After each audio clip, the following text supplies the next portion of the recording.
ভিটা জানি না, তো ওখানে ভিটা বার করতে হবে। তুমি ইনিশিয়াল পয়েন্টের যে ভেলোসিটিটা জানো, সেটার টার্মেই ওটাকে লিখতে হবে। Whatever the velocity value you know at the initial point v naught, ধরো ভি নট টার্মটা দেওয়া আছে, তাহলে ভি নটের টার্মেই তোমাকে P1 পয়েন্টের ভেলোসিটিটাকে ডিফাইন করে নিতে হবে, তাই না? P1 পয়েন্টে ভেলোসিটিটাকে ডিফাইন করে নিতে হবে in term of V naught. V naught কোন ভ্যালুটা? যে ভেলোসিটি ভ্যালুটা নিয়ে পার্টিকেল এ পর্যন্ত থাকবে, কারণ এ অনওয়ার্ডস তার ভেলোসিটিটা চেঞ্জ হবে। এতে তো ভেলোসিটিটা ওটাই কাজ করবে না। তাহলে আমরা এ থেকে পার্টিকেল যেই এ থেকে ধরো পি পয়েন্ট গেল, এ থেকে যেই পার্টিকেলটা P1 পয়েন্টে গেল, এখানে ফ্রি বডি ডায়াগ্রাম করলে দিস ইজ ওয়েট mg, তাই তো? ওয়েট mg, তাহলে mgকে আমরা ভাঙবো জিওমেট্রিক্যালি, এটা 30 হলে এটা 60, তাহলে mgর এদিকের কম্পোনেন্ট হচ্ছে mg cos 60, এদিকে হচ্ছে mg sin 60, তাই তো? আচ্ছা, এছাড়া এখানে ভেলোসিটি v, এখানে by the surface on the mass একটা কন্ট্যাক্ট ফোর্স N1 কাজ করবে। এখানে তো আর মাস আর সেন্টারের সাথে স্ট্রিং কানেকশন নেই, এখানে কন্ট্যাক্ট ফোর্স আছে। তাহলে বাই দ্য সারফেস আমরা ডিসকাস করছি ফোর্সেস, আমরা কার ফ্রি বডির বানাচ্ছি? সারফেসটার তো, ট্র্যাকটার তো ফ্রি বডি বানাচ্ছি না, আমরা কার ফ্রি বডি বানাচ্ছি? মাসটার। তাহলে মাসের ওপর কন্ট্যাক্ট ফোর্স N1, ভেলোসিটির জন্য এদিকে একটা সেন্ট্রিফিউগাল ফোর্স mv²/r। তার মানে আমরা লিখতে পারি at P1 N1 must be equal to mg cos 60 plus mv²/r। এবার হচ্ছে এই ভিটা জানার জন্য বিটুইন এ অ্যান্ড P1, ঠিক আছে, এই পয়েন্টটা এ ছিল আর এখানটা P1, এই ছিল সেন্টার, এটা জিওমেট্রি হিসেবে এটা 60 ডিগ্রি। তাহলে এই হলো হাইট অ্যাটেন্ড, বুঝতে পেরেছো? এটা আর, এইটা হলো r cos 60, that is r/2। তাহলে এইচটাও হয়ে গেল করসপন্ডিংলি r/2। তাহলে এ থেকে এখানে ভেলোসিটি ভি আর এখানে দেওয়া ছিল ভি নট, তাই তো? তাহলে এ আর পি এর P1 এর মধ্যে, হ্যাঁ, এনার্জি কনজারভেশন বিটুইন কোন দুটো পয়েন্ট? এ অ্যান্ড P1 আর এর মধ্যে এনার্জি কনজারভেশন করব হাফ mv²। কাইনেটিক এনার্জি এটাকে রেফারেন্স লেভেল ধরবো। তাহলে তার থেকে P1 একটা হাইট এইচে আছে, যেই হাইটটা কত? r/2। তাহলে পোটেনশিয়াল এনার্জি গেন হলো mgr/2 প্লাস হাফ mv²। বুঝতে পেরেছো? আমার ওই mv²টা চাই। তাহলে আমি এখানে 2টাকে সবগুলোর মধ্যে ক্যান্সেল করে দিয়ে বাই আর করে দিই, যদি বাই আর, তাহলে এখানে আরটা ক্যান্সেল, এখানে একটা আর চলে আসবে, তাই না? তাহলে আমার ডিরেক্টলি এক্সপ্রেশন অফ mv²/r হয়ে গেল mv0²/r মাইনাস mg। এটাই দিকে চলে আসবে, কারণ আমি আর তো ডিভাইড করে দিয়েছি, বুঝতে পেরেছো? তাহলে N1 এর ভ্যালুটা হয়ে গেল mg cos 60, মানে mg/2 প্লাস mv²/rটা জায়গায় এটা লিখতে পারি, সেটা হয়ে গেল mv0²/2 মাইনাস mg। বুঝতে পেরেছো? তাহলে আমার সব মিলিয়ে N1 এর ভ্যালুটা কত দাঁড়ালো? N1 এর ভ্যালুটা দাঁড়ালো mv0²/2 minus mg/2 plus mg/2 minus mg রয়েছে, তাহলে আমার হবে মাইনাস mg/2। তাহলে এইটা হয়ে গেল আমার কি? Normal contact force. এই নর্মাল কন্ট্যাক্ট ফোর্সটাই হবে force exerted by the mass on the track. কেন? কারণ আমরা n1 ক্যালকুলেট যেটা করলাম ওটা কি by the track on the mass, তাহলে n1টাকে আমরা কি কন্ট্যাক্ট ফোর্স বলি, reaction of contact, reaction contact force, তাই না? তাহলে এটা রিয়াকশন, তার মানে ডেফিনেটলি মাসটা অন দ্য সারফেস এতটাই অ্যাকশন ফোর্স এক্সার্ট করেছিল n1, তাহলে n1 অ্যাকশনের এগেনস্টে n1 রিয়াকশন, n1 অ্যাকশনের এগেনস্টে n1 রিয়াকশন, বুঝতে পেরেছো? তাহলে আমরা রিয়াকশনটা ডিসকাস করলাম, যেহেতু আমরা ইকুয়েশনটা লিখলাম on behalf of the mass, তাহলে অন বিহাফ অফ দ্য মাস যেহেতু লিখলাম, তাহলে মাসটা এতটা n1 ফোর্স পাচ্ছে যেটা রিয়াকশন ফোর্স, তাহলে ডেফিনেটলি মাসটা সারফেসটাতে এতটাই অ্যাকশন ফোর্স দিয়েছে, তাহলে by the mass on the surface is this one only at p1, বুঝতে পেরেছো কি না? ক্লিয়ার হয়েছে? ঠিক একই রকমভাবে p2তেও ক্যালকুলেট করতে হবে। p2তে কি করতে হবে, p2 পর্যন্ত মাসটাকে আমি যদি নিয়ে যাই, তাহলে এখানে আমার mgটা এই ভার্টিক্যালি ডাউনওয়ার্ড, জিওমেট্রি হিসেবে আমার রেডিয়াল লাইনে ফোর্সেস দেয়, তাহলে mgকে আমি যদি ভাঙি তাহলে এটা 60 হলে এইটা 30, তাহলে এইদিকে হয়ে গেল mg cos 30, রেডিয়ালি ইনওয়ার্ড, ট্যানজেনশিয়ালি কত mg sin 30, বুঝতে পারছো কি না? এখানে একটা ভেলোসিটি হবে ধরে নিলাম v2, আর এখানে by the surface on the mass একটা কন্ট্যাক্ট ফোর্স হবে, let it be n2, v2 ভেলোসিটির জন্য there must be a centrifugal force mv2 square by r, ধরে নিচ্ছি পার্টিকেলটা ওখানেও সারফেসটা ছাড়ছে না, কোথায় আর হবে বাবু, আবার কোথায় মিস করলাম, ও কোথায়, ও এই জায়গাটায়, আচ্ছা আচ্ছা, এবার ঠিক আছে তো? হ্যাঁ হ্যাঁ হ্যাঁ ঠিক আছে। তো এবার তাহলে অ্যাট p2 আমরা অ্যাট পয়েন্ট p2, তাই না, p2তে কি লিখতে পারি, p2তে লিখতে পারি radial inward is n2 plus mg cos 30, that is equal to mv2 square by r, আবার ওই একই concept, radially inward force is equal to outward force, right? তাহলে net inward forces is balanced by the centrifugal force which is the outward force appearing here, তাহলে আমার দরকার কার value n2, তাহলে আমি কি লিখবো mv2 square by r minus mg cos 30 is √3/2 of mg। এবার প্রশ্ন হচ্ছে v2টা, তাহলে v2র জন্য আবার এনার্জি কনজারভেশন ইউজ করতে হবে, কার সাথে, বিটুইন a অ্যান্ড p2, তাহলে using energy conservation between a and p2, ঠিক আছে?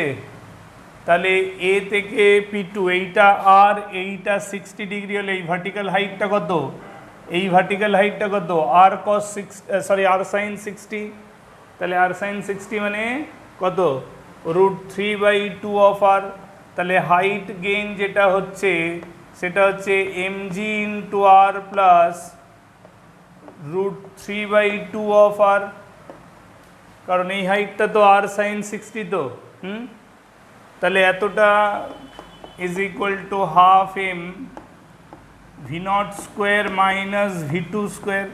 এই এনার্জি কনজারভেশনটা থেকে আবার তুমি এখান থেকে mv2 স্কোয়ার বাই r বার করতে পারো, করে এখানে বসিয়ে দিলেই we can get the value of n2, we can get the normal contact force, বুঝতে পারছো, normal contact force by the surface on the mass, যেটা by the surface on the mass বেরোবে সেটাই হবে by the mass on the surface as a action force.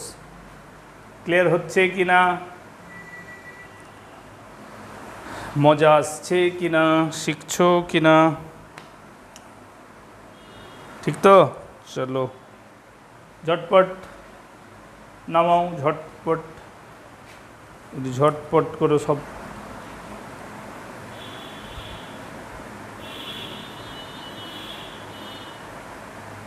কোনটা বাবু, কোনটা MG কেন হলো, কোন লাইনটা বলো? এই লাইনটা?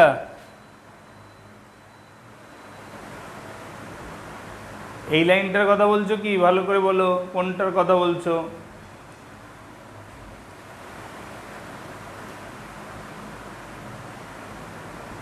হ্যাঁ, তো ওখানে তো আমি আর দিয়ে থ্রু আউট ক্যান্সেল করলাম না, তার আগের তার উপরের স্টেপটা দেখো,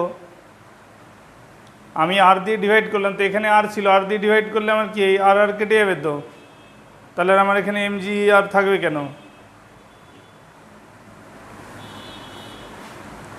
বুঝতে পেরেছো?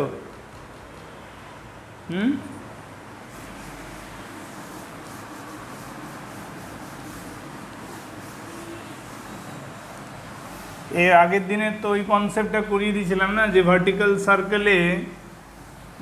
সার্কেলের টপমোস্ট পয়েন্ট থেকে একটা পার্টিকেলকে স্লাইড করে দিলে, ছাড়লে সে কতটা অ্যাঙ্গেল ঘোরার পর কোনো পয়েন্ট থেকে লিভ করবে, সেটা বুঝতে পেরে গেছে তো? That is cos theta is equal two 2/3, মানে theta is cos inverse 2/3। Clear? আচ্ছা ধরো একটা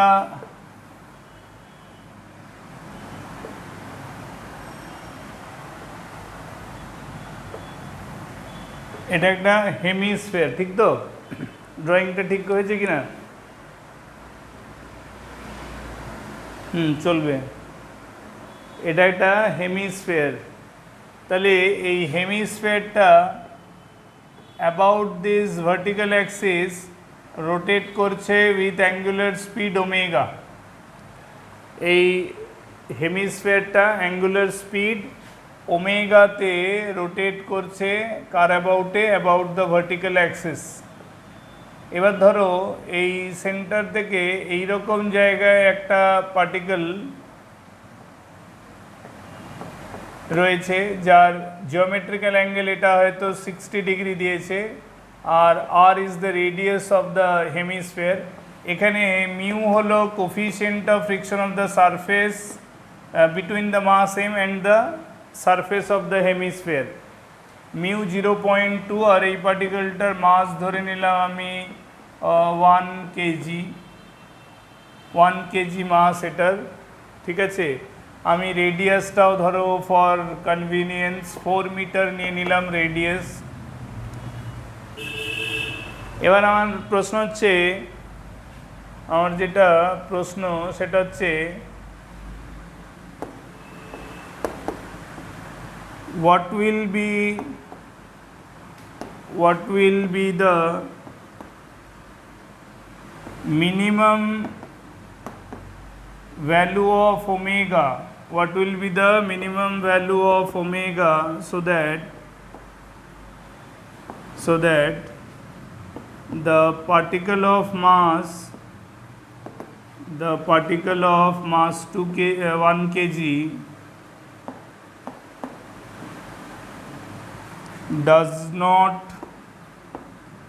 slide on the surface of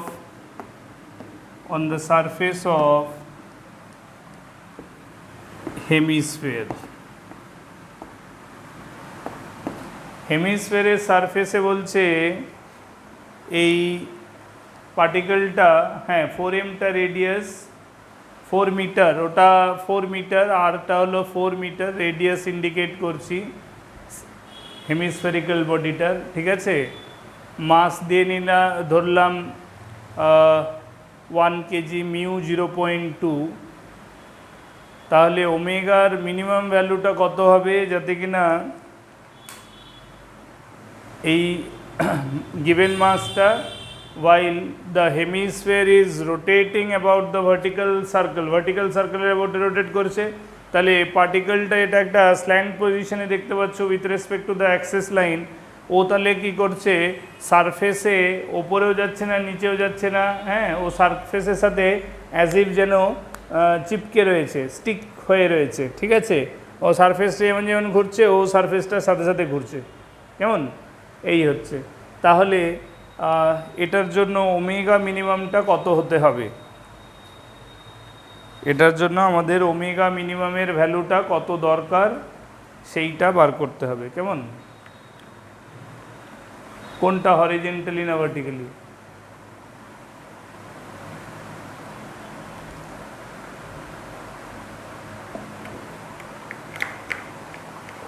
হচ্ছে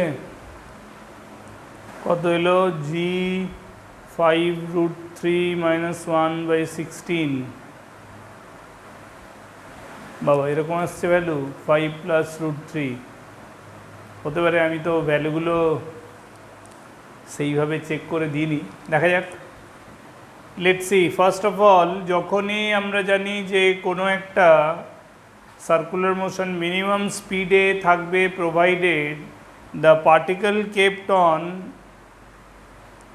kept on a slant surface with respect to the vertical position of the axis, যখন এটা access তখন এই লাইনটা হবে রেডিয়াস লাইন আর সার্কুলার মোশনটা পার্টিকেলের এইভাবে কাউন্ট হবে। আমাদের তো পার্টিকেলের সার্কুলার মোশন নিয়ে মেন দরকার, তাই না। সো সার্কুলার মোশনটা হচ্ছে অফ রেডিয়াস আর, তো স্মল আরটা হলো রেডিয়াস, হ্যাঁ, আমরা ক্যাপিটাল আরের যেহেতু ভ্যালু জানি তো স্মল আরটার নিউমেরিক্যাল ভ্যালু পেয়ে যাব, ফার্স্ট পয়েন্ট। সেকেন্ড হচ্ছে যে জেনারেল মেকানিজম অফ এফবিডি হিসেবে এটা যদি এমজি হয় তাহলে এমজির কম্পোনেন্ট এইভাবে কাজ করবে, তাহলে এই দিকটা হবে টেন্ডেন্সি ডিসাইডিং সাইড।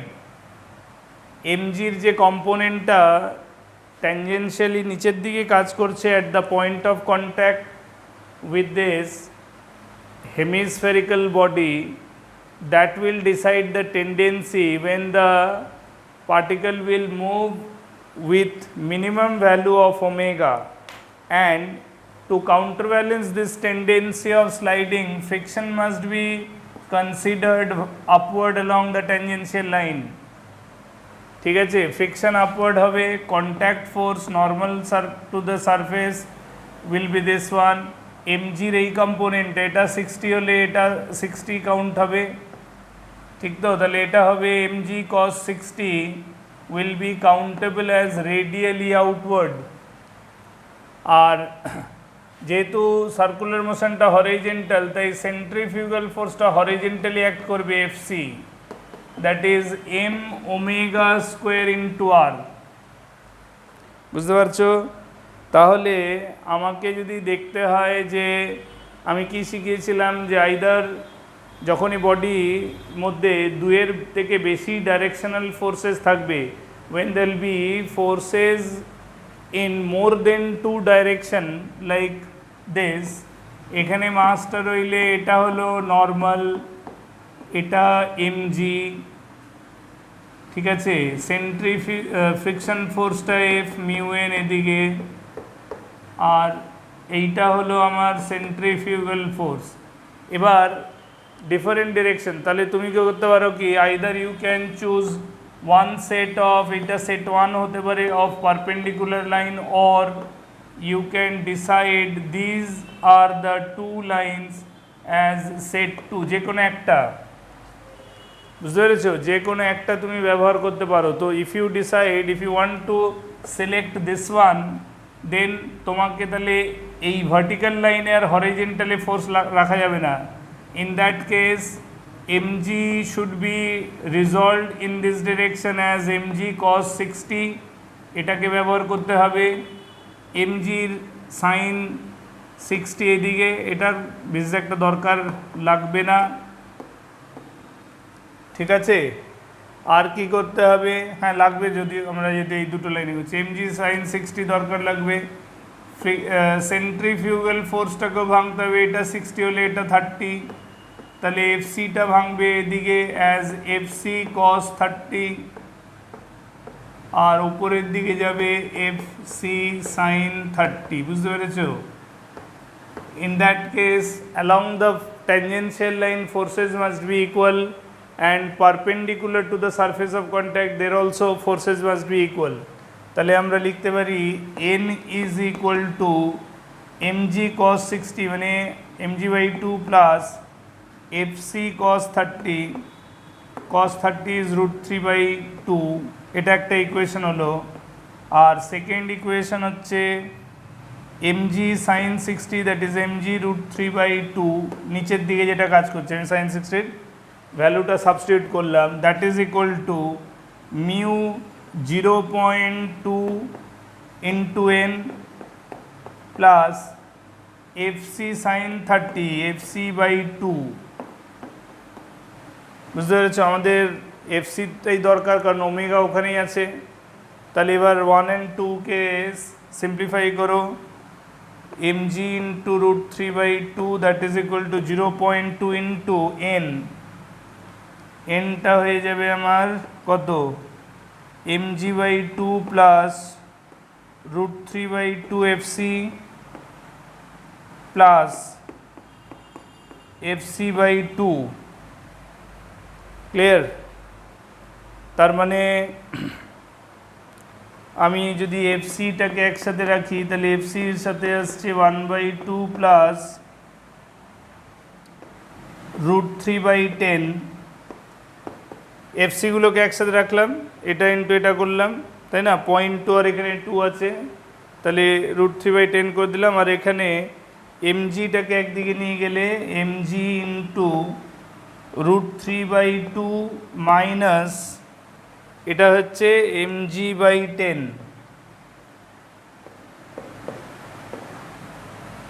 এখান থেকে আমার এফসি ভ্যালু বেরোবে, আর FC is equal to m omega square R. Instead of FC we can write down m omega square R. এবার তারপর ভ্যালুটা বসিয়ে দিতে হবে, ঠিক আছে? Simple calculation, I think you can do this. বুঝতে পারলে কনসেপ্টটা বারবার মনে রাখতে হবে। On a rough surface when a particle is moving along the slant surface without sliding and the system is rotating about the vertical axis, মানে circular মোশনটা horizontal প্লেনে হচ্ছে, তখন স্পিড অফ রোটেশন মিনিমামের সময় স্লাইডিং টেন্ডেন্সি নিচের দিকে থাকবে, friction ওপরের দিকে।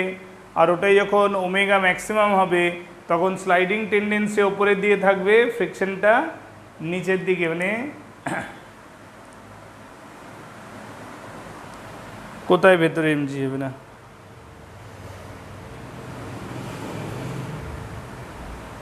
এই তো এমজিগুলোকে এক সাইডে রাখলাম, mg ইন্টু √3/2, আর এখানে আছে 0.2/2, তাহলে ওটাকে আমি বাই 10 করতে পারি না, 2 কেটে দিয়ে, তাহলে মাইনাস ও আচ্ছা এইখানে এমজিটা হবে না, সরি এটা 1/10, আর এখানে এফসিটা কমন নিলাম, তাহলে এটা √3/10 আর প্লাস হাফ। বুঝতে পেরেছো? এবার এখান থেকে সলভ হয়ে যাবে।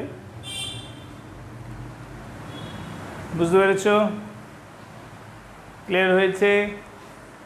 কতক্ষণ আছে আর ক্লাসে? আর একটু আছে।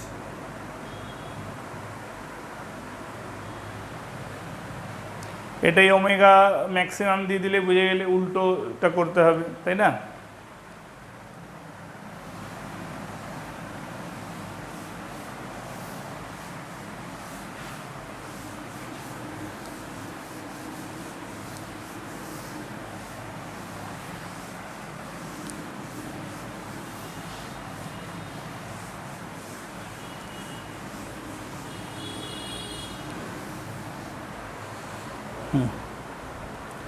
আচ্ছা, এখানে আরেকটা মজার অঙ্ক আছে। বলছে এরকম একটা ভার্টিক্যাল সার্কেল,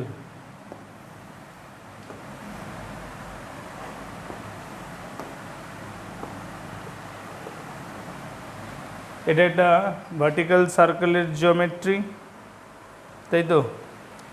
এখান থেকে একটা স্প্রিং এইভাবে বাঁধা রয়েছে, তার এন্ডে একটা মাস, এটা রিং ধরো একটা, এটার position 30 degree,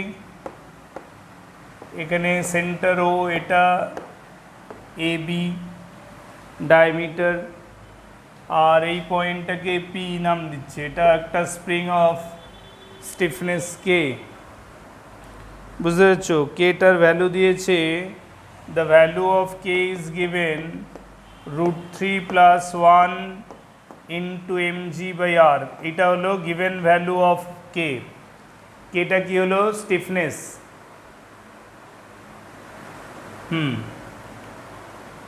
given value of কে হলো √3 + 1 ইন্টু mg/r।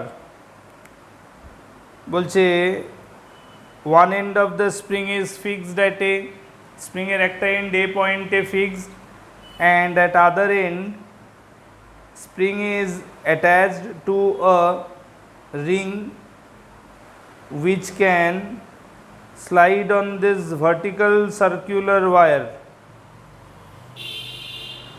বুঝতে পেরেছো? রিংটাকে রিংটা আদার এন্ডে একটা স্প্রিং রয়েছে, স্প্রিংটার স্টিফনেস কে, স্প্রিংয়ের একটা এন্ড, এই এন্ডে এটা fixed at end A,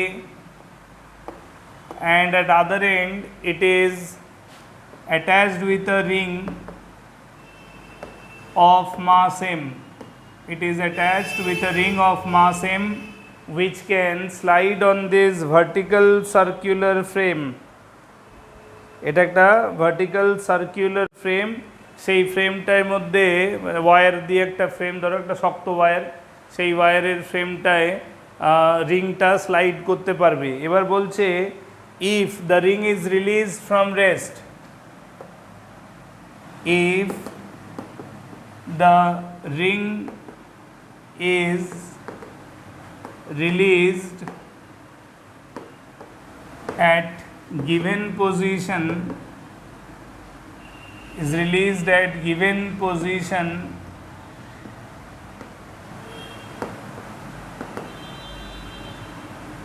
from rest,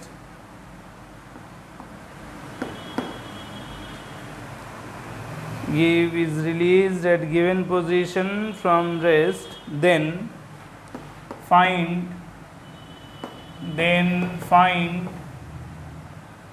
the normal force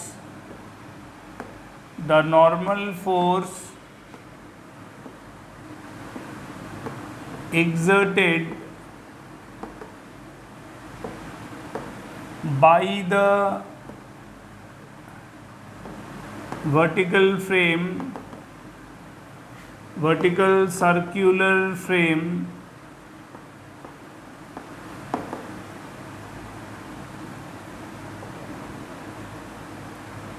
on the ring। এই কন্ডিশনটায় বলছে যদি এই রিং, যেটা কিনা একটা স্প্রিংয়ের সাথে অ্যাটাচড রয়েছে, ঠিক আছে, as per the situation geometry suggest, তাহলে সেক্ষেত্রে এই রিংটাকে অ্যাট গিভেন পজিশন যদি ছাড়া হয় from rest, then normal reaction কত হবে আফটার রিলিজিং ইট, হ্যাঁ, normal force or force exerted by the vertical circular frame on the ring. এই সার্কুলার ফ্রেমটা রিংটার ওপর, যে রিংটা কিনা স্লাইড করতে পারবে অ্যালং দ্য ভার্টিক্যাল ফ্রেম, সেটার উপর কত ফোর্স এক্সার্ট করবে at the starting position where it is released. বুঝতে পারছো কি বলছি? তাহলে কত হবে বলো দেখি। জিওমেট্রি থেকে, আচ্ছা, রিংয়ের আরেকটা ইনফরমেশন বলতে হবে, যে রিংটার ন্যাচারাল লেন্থ হচ্ছে আর, হ্যাঁ, এখানে লিখে দিচ্ছি ন্যাচারাল লেন্থ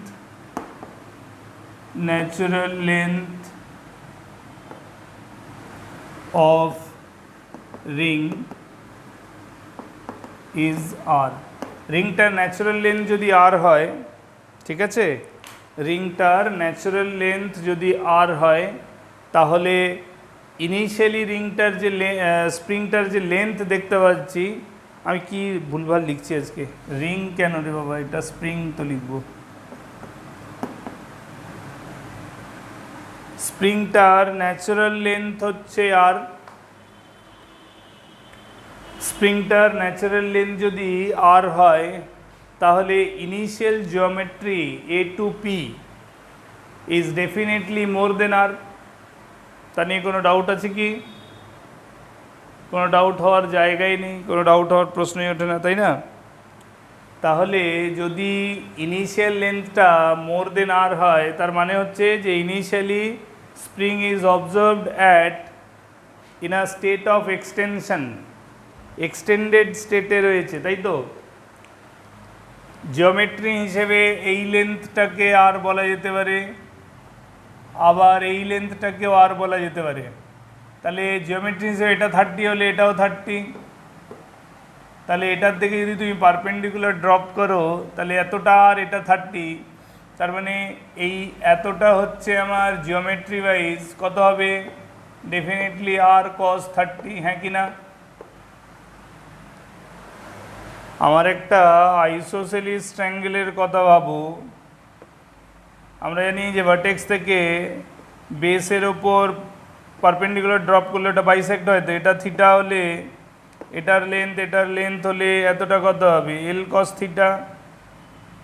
আবার এইটা কত হবে? এল কস থিটা, তাই তো হয় নাকি? প্রোভাইডেড এই দুটো অ্যাঙ্গেল সেম। তাই এখানেও তাই হচ্ছে, এটা একটা আইসোসেলিস ট্রায়াঙ্গেল, এইটা রেডিয়াস এটা রেডিয়াস, বেস অ্যাঙ্গেল দুটো ইকুয়াল। তাহলে এতটা, এইটা যদি আর হয় তাহলে এটা আর কস 30, এটাও আর কস 30, তাই না? তাহলে আমরা লিখতে পারি দেয়ারফর লেন্থ অফ এপি সেটা হচ্ছে 2r cos 30। তাহলে 2r ইন্টু √3/2, তার মানে এটার আলটিমেট লেন্থ হলো √3r। তাহলে √3rটা আর এর থেকে বেশি, তার মানে ইনিশিয়াল এক্সটেনশন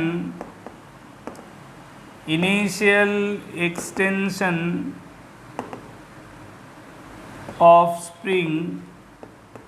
স্প্রিংটার ইনিশিয়াল এক্সটেনশন হলো extended length minus original length.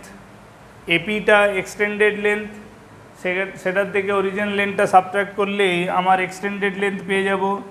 তাহলে √3 - 1 ইন্টু আর, এক্সটেন্ডেড লেন্থটা ছিল √3r, অরিজিনালটা আর, তাহলে ইনিশিয়াল এক্সটেনশনটা হয়ে গেল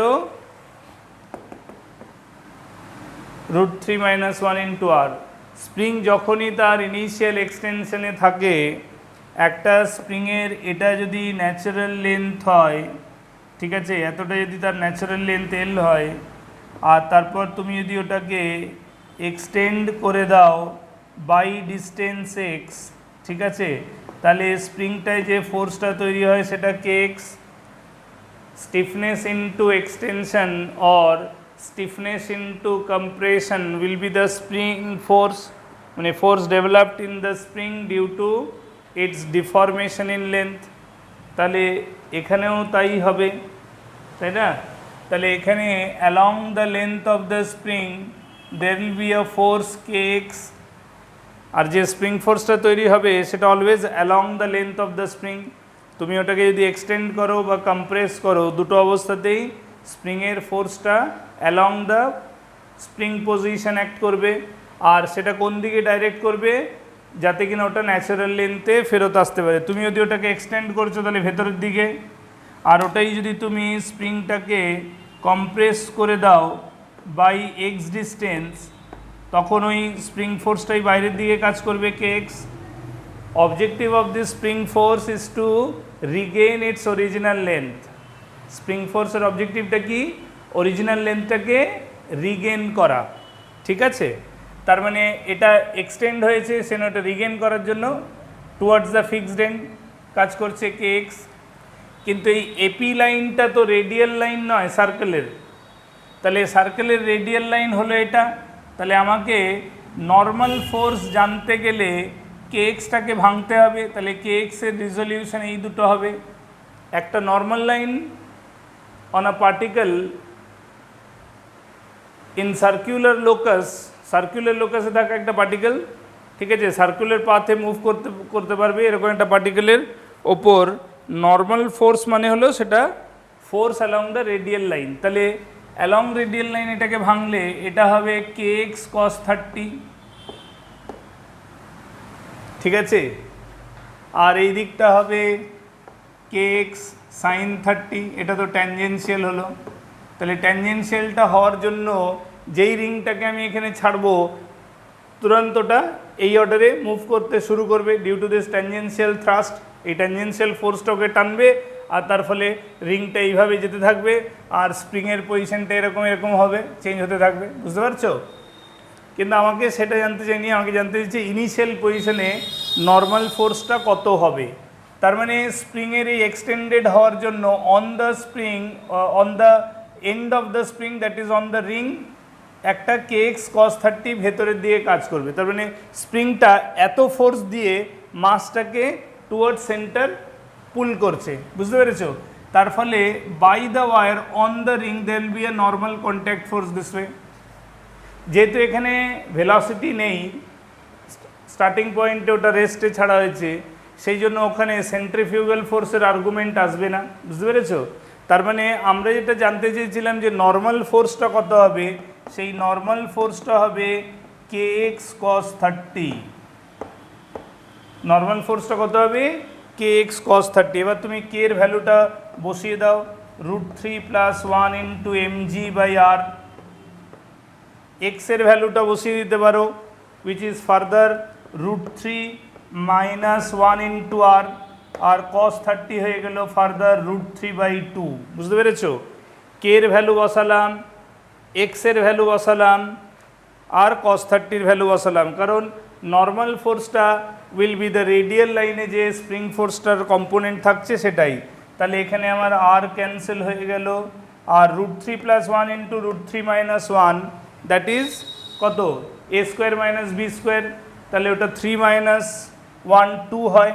তাহলে আলটিমেটলি এইটাকে এটার সাথে ক্যান্সেল করে দেওয়া যায়, so it is ultimately √3 mg, বুঝতে পেরেছো? তাহলে নর্মাল ফোর্সটা কত হলো? Ultimately √3 mg। বুঝতে পারলে কি না? ক্লিয়ার হয়েছে ব্যাপারটা? Concept clear? প্রচুর অঙ্ক করতে হবে। আমি যেটা তোমাদের বারবার বলছি, যতটা প্রবলেমস, দেখো আমরা যে কোনো নর্মাল অন্য যে কোনো ক্লাসের তুলনায়, হ্যাঁ, আমরা ফিজিক্সে প্রচুর প্রবলেমস করি, এটা তোমরাও হয়তো। কেন নর্মাল লেন্থ কনসিডার করব? এপি লাইনটা কি সার্কেলের জন্য রেডিয়াল লাইন? একটা সার্কেলের রেডিয়াল লাইন মানে কি? যেটা থ্রু সেন্টার পাস করবে। এপি লাইনটা তো not passing through the center. AP লাইনটাকে জিওমেট্রি অফ সার্কেলে তুমি লাইন অফ কর্ড বলতে পারো, ওটা তো ডায়ামিটার নয়। তাহলে radial line will be a diametric line. তাহলে রিংটা যখন পি পয়েন্টে রয়েছে তখন radial line at P must be passing through the centre, যেটা কিনা স্প্রিংয়ের পজিশনের সাথে 30 ডিগ্রিতে রয়েছে। তাহলে স্প্রিংয়ের ফোর্সটা তো along the position of the spring থাকবে, সেই জন্য ওই ফোর্সটাকে, kx ফোর্সটাকে তো আমরা নর্মাল ফোর্স হিসেবে কাউন্ট করতে পারবো না। So we need to resolve that kx force, we need to resolve that kx force along the radial line, so that we can consider it to be a radially inward force, কারণ normal reaction যেটা হবে ওটা radially inward ফোর্সের এগেনস্টে হবে, not due to the absolute force what the ring is experiencing here due to the extended portion of the spring. স্প্রিংয়ের extended পোর্শনের জন্য যে ফোর্সটা, তার একটা কম্পোনেন্ট নর্মাল রিয়াকশন দিচ্ছে আর অন্য কম্পোনেন্টটা এবার ওটাকে অ্যালং দ্য সার্কেল টানবে, বুঝতে পেরেছো? ওটার ওপর আরও কোশ্চেন করানো যেতে পারে, যেমন ধরো যখন এটা ঠিক এই রকম পয়েন্টটাকে ক্রস করবে, ধরো এই পয়েন্টটাকে ধরো আমি মার্ক করলাম ফর এক্সাম্পল সি, এটা আমি করতে পারি extended part of this question. তোমরাও ঘরে প্র্যাকটিস করে দেখো। এই জিওমেট্রিটা তো তোমাদের কাছে রইলো। ধরো এখানে যখন আমরা ছাড়লাম তখন তো কোনো ভেলোসিটি ছিল না, তাহলে পার্টিকেলটা যখন, রিংটা যখন এই সি পয়েন্টটাকে, which is the vertically topmost point of this vertical position of the circle, হ্যাঁ, তাহলে সি পয়েন্টটাকে যখন ক্রস করবে তখন ভেলোসিটি কত, বা তখন নর্মাল রিয়াকশন ফোর্সটা কত, বুঝতে পেরেছো? তাহলে প্রশ্ন হচ্ছে সি পর্যন্ত যাবে কেন? তার কারণ এই যে kx sin 30 এবার ওটাকে ট্যানজেনশিয়াল ফোর্স হিসেবে টানতে শুরু করবে, যার জন্য পার্টিকেলটা একটা ট্যানজেনশিয়াল মোশন অ্যাকোয়ার করবে এবং তারপর ওটা গ্র্যাজুয়ালি মুভ করতে থাকবে। বুঝতে পেরেছো? তাহলে ইনিশিয়াল পজিশনের contact force n will be due to this kx cos 30 only. বুঝতে পারলাম?